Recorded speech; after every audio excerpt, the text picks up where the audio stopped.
So ayan, break time mga kalibag. Lunch time. Pakita ko sa inyo yung kabuuan ng ano, ng ginagawa namin, no. Oh, tingnan niyo mga kalibag, oh. Diba? Ayun, oh. Napakainit mga kalibag, oh. Ito yun, oh. Hanggang doon sa dulo. Oh. Lawak nito mga kalibag, oh. Oh. Pakainit nga lang talaga, pero ano, malaki. Oh. Diba? Ayan. Napakaluwag na rin. Nagano pa lang kami ng ano, tie beam, tsaka retaining wall. Para sa tambak. Pakalaki yan. Ito yung silungan natin, no. Oh. Pero si ano natin, sa bike ko.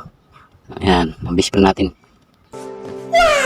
Tingnan yung silungan ko, mga kalibag, oh. Ang galing mo, Anggoy! Ang galing! Oh, di ba? Saan ka pa? Oh, ayan, oh. Ganyan lang. Para-paraan lang mga kalibag. Para makalilim. Oh, yan ang bag natin. Oh. Yan.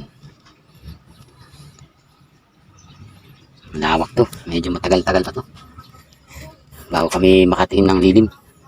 So yun lang muna mga kalibag natin dyan. Maraming salamat sa mga bagong followers ko, sa mga nag-follow.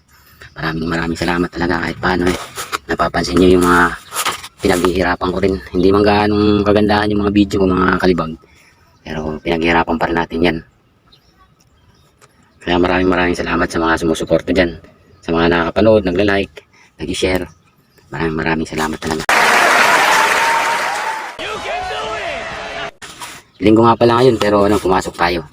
Kasi sayang ang isang araw natin. Para pambawi man lang sa mga ano natin. Pang merienda. Diba? Ayun, may retaining wall pa kami dun. Eh, may kubol dun pero sobrang init dun. Yung singaw. Hindi kaya yung ano. Lalong mainit pagka kubol. Saka nililipat-lipat namin yan pagka ano, saan kami gumagawa. So yun lang muna mga kalibag. Maraming salamat talaga, no, sa inyong walang sawang suporta. Huwag po kayong mag-alala mga kalibag dyan, mga solid nating kalibag, mga solid nating kalibagers. Pagka tayo po ay medyo sinerte sa pagbablog natin, eh, may babalik ko rin po sa inyong lahat yan mga kalibag. Hindi totoo yan. Bola lang yan. So yun lang, God bless po sa inyong lahat.